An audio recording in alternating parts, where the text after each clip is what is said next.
Assalamualaikum warahmatullahi wabarakatuh.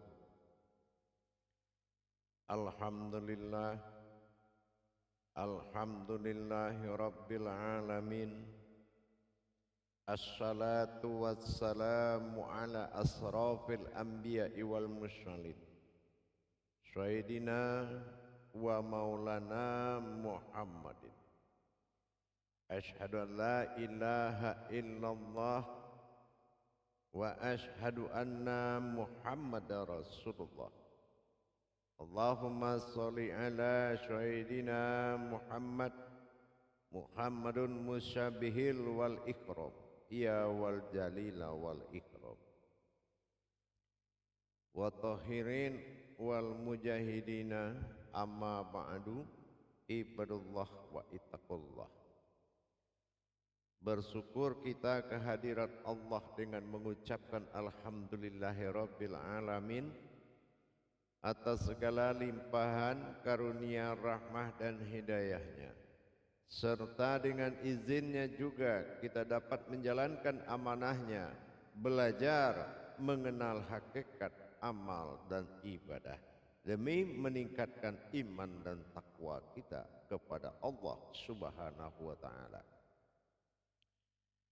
Alhamdulillah, bertemu lagi dengan saya Guru Mursyid Syekh Nur Muhammad Buya Irwan Maulana Al-Khalidi, Pasaman, Sumatera Barat. Tentunya dalam rangka berbagi ilmu dan wawasan, insya Allah mudah-mudahan bermanfaat buat kita bersama. Dalam waktu dan kesempatan yang sangat kita muliakan ini, saya akan mengajak sahabat, kerabat, jamaah, kaum muslimin dan muslimat, saudaraku dimanapun berada, tentang mengenal apa hakikat dari batin dan rahasia. Di dalam setiap pengkajian atau tadabbur, baik itu hakikat, baik itu tarekat maupun ma'rifat, kita akan bertemu dengan istilah batin dan rahasia.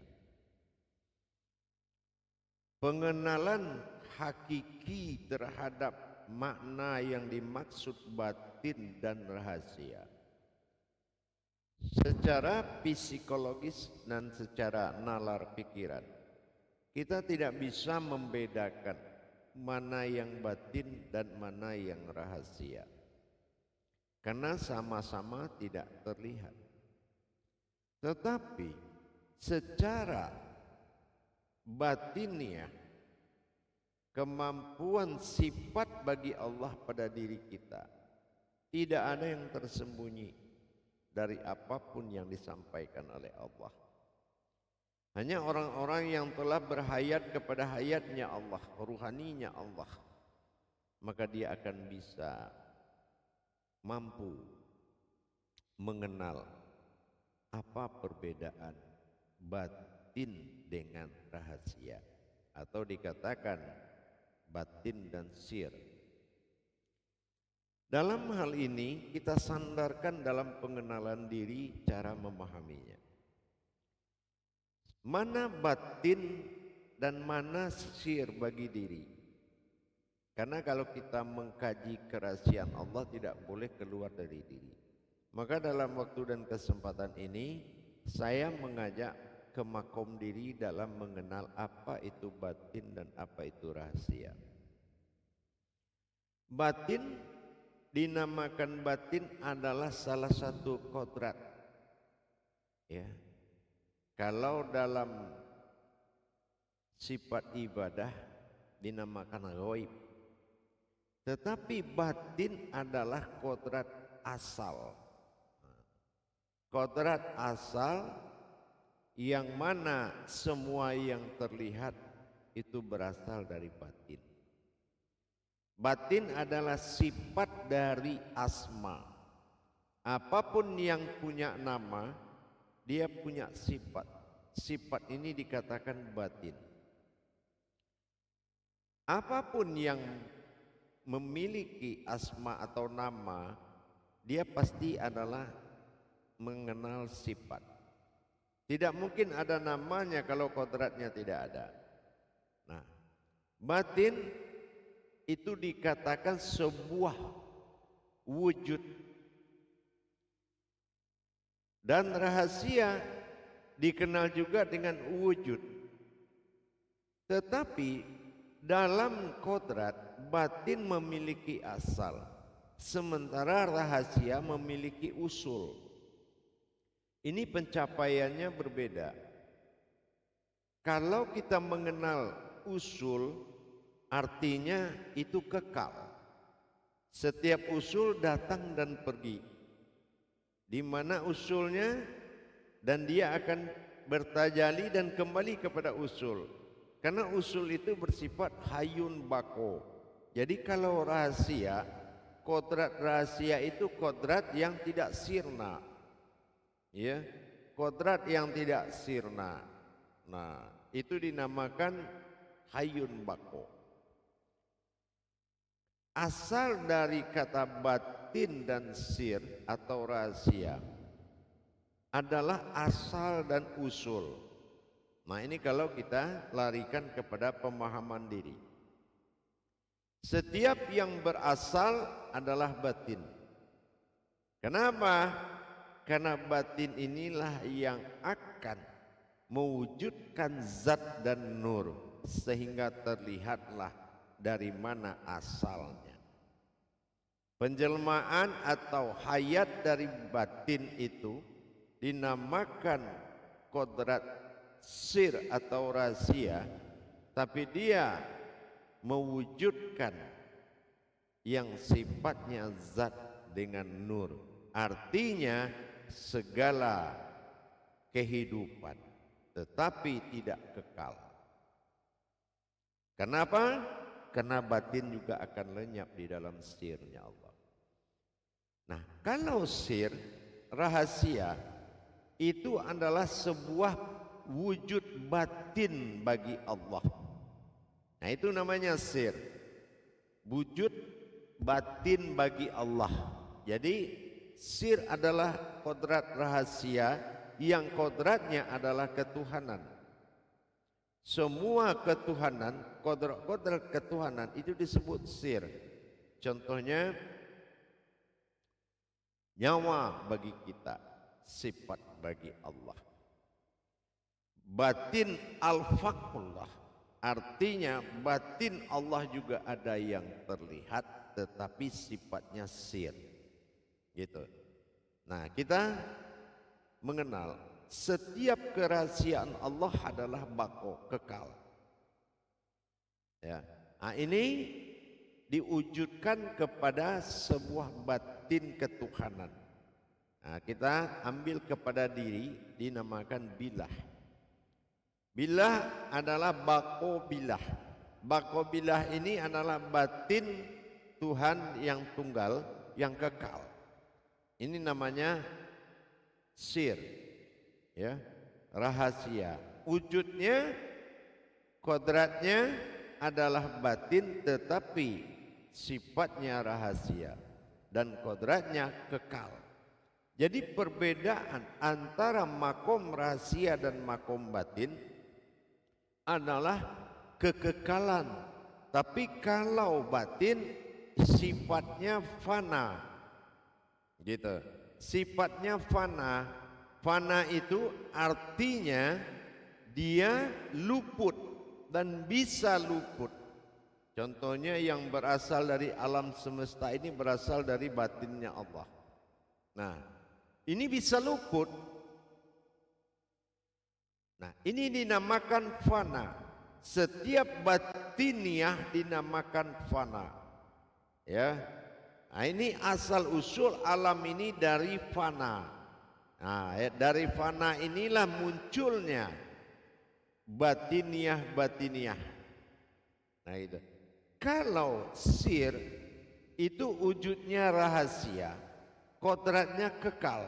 Nah, kalau di tubuh kita melihat antara nyawa dengan tubuh. Nyawa dengan tubuh. Tubuh tubuh ini kodrat sifatnya batin. Sementara nyawa kodratnya sir. Kalau bertemu tubuh dengan nyawa, ini melahirkan hayat, hidup. Gitu.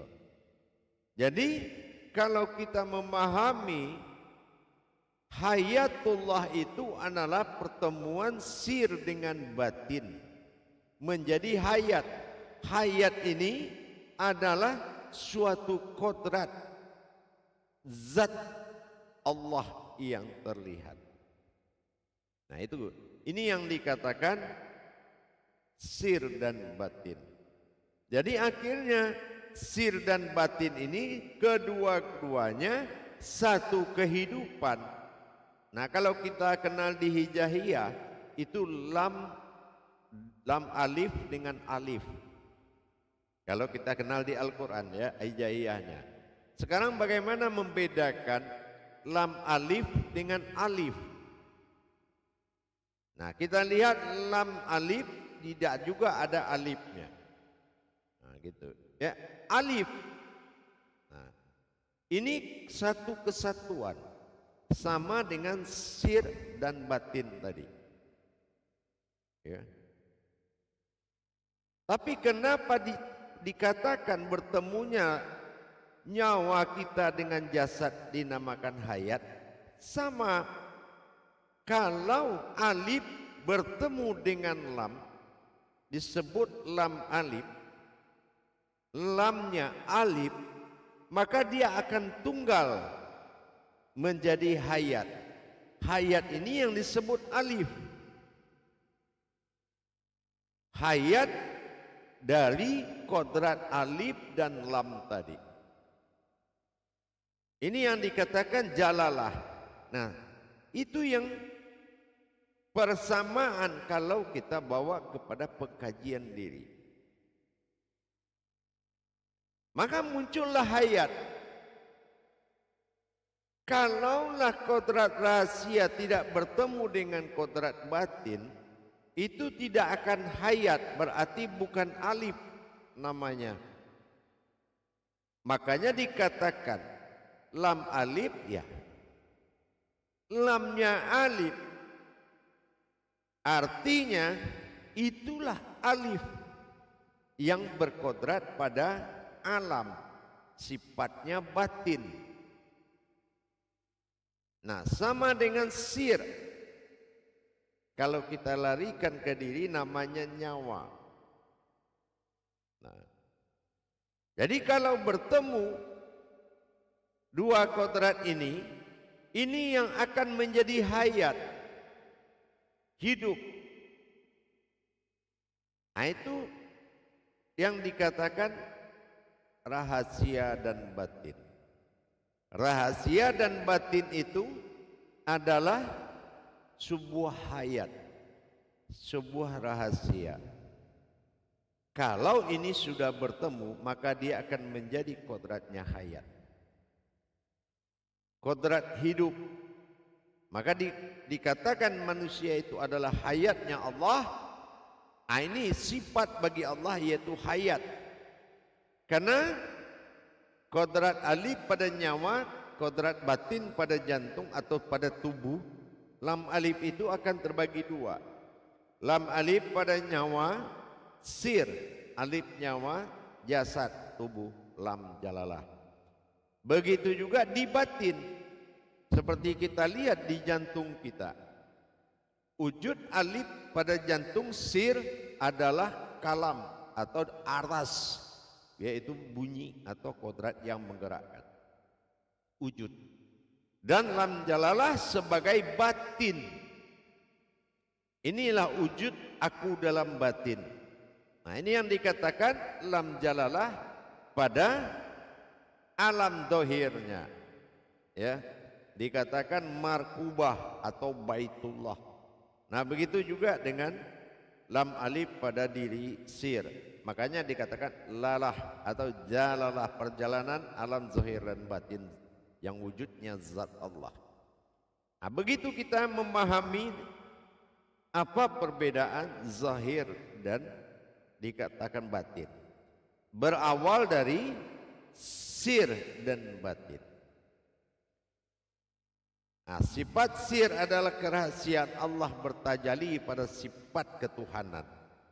Sifat Tuhan wujud tunggal. Tapi kalau lam jalalah adalah sifat alam batin bagi wujud Allah. Jadi kalau ini yang dikatakan wujud aku dalam batin. Ini yang dimaksud pada titik awal mula jadi.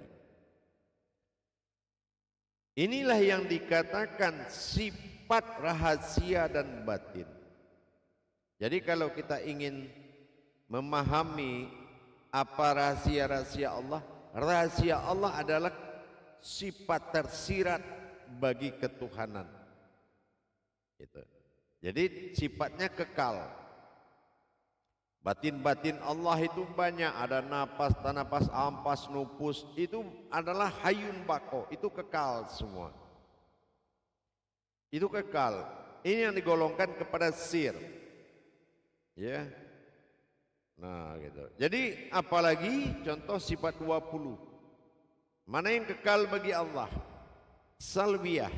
Nah, itu kekal bagi Allah. Ya. Yang kedua nafsiyah. Tapi manawiyah dia adalah batin.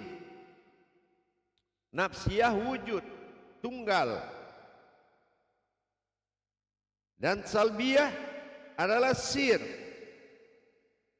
Nah, jadi kalau kita sudah bisa membedakan mana yang digolongkan rahasia dan mana yang digolongkan batin, maka kalau kita ingin mengenal mana rahasia mana batin karena sama-sama tidak terlihat, maka kita harus tahu mentajalikan, mempertemukan, maka muncullah hayat kedua sifat tadi. Inilah wujud. Disinilah kita menikmati dan mengenal dan memandang. Karena dia sudah hayat, kalau dia hayat maka dia berwujud.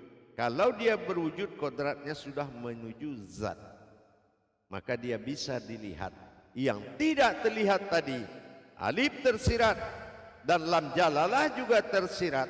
Nah, ini juga akan bisa terlihat kalau kita bisa mempertemukan dua kodrat di dalam satu wujud namanya hayat. Kalau kita ada kemampuan mentajalikan, maka sama dengan kita melihat di tubuh kita sendiri. Kalau sudah bertemu jantung dengan nyawa, maka jasad adalah penampakan. Nah, ini yang dikatakan ahyan karajiyah. Kalau sudah bertemu ahyan sabitah dengan kudus, ruh kudus tadi, atau dikatakan dengan diri jauhar tadi, maka dia akan terlihat ahyan karajiyahnya. Sama kita mengenal sir dan batin. Mengenal sir dan batin itu agar bisa dia terlihat, maka Allafa kata alif satukanlah.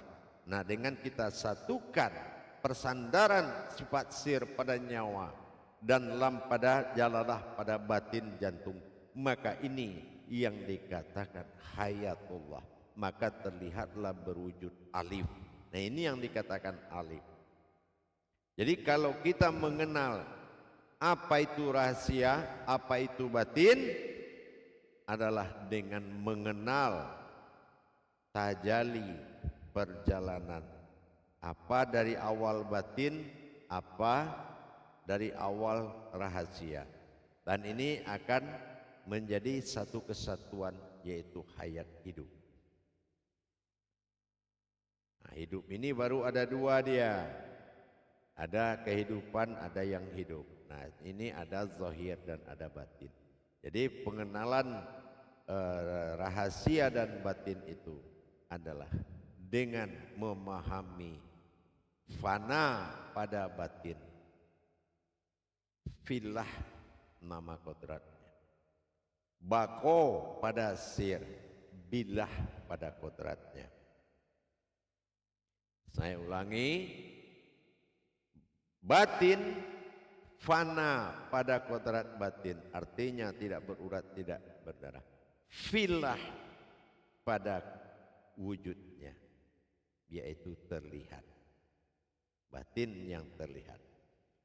Kalau sir adalah bako, kekal pada sifatnya, bilah pada wujudnya, yaitu wujud batin Allah, rahasia Allah. Jadi fana'um filah wal baqa'um filah. Dapatilah diri yang kekal dan kekalkanlah diri itu, insya Allah. Dengan ini kita sudah paham batasan mengenal rahasia dan mengenal batin dari dua kodrat, fana filah dan baqa'um filah. Inilah dasarnya kita mengenal. Jadi sandaran seperti ini yang menjadikan adanya hayat, disebut dengan bersifatnya aku pada sifatku sendiri. Ini dalam bahasa ma'rifatnya. Jadi kalau kita sudah mengenal bagaimana pengenalan terhadap sir dan batin, insya Allah kita akan bisa mendapatkan kenyataannya. Insya Allah mudah-mudahan bermanfaat. Jadi kita sudah tahu batasan mana rahasia yang bersifat kekal. Batin-batin Allah yang sangat kekal itu golongannya rahasia. Dan batin yang tidak kekal itu golongannya adalah batin. Tapi sifat daripada itu semua adalah setiap batin kodratnya umat, setiap sir kodratnya Tuhan. Setiap batin kodratnya umat, setiap sir kodratnya Tuhan. Inilah yang dikatakan zahiru Rabbi wal batinu abdi. Zahir itu adalah penampakan kerahasiaan Allah. Allah bil zahiru wallah bil batinu. Jadi dengan demikian kita sudah bisa memilah-milah mana yang rahasia dan mana yang batin. Insya Allah mudah-mudahan bermanfaat. Akhirul kalam wabillahi taufik wal hidayah. Wassalamualaikum warahmatullahi wabarakatuh.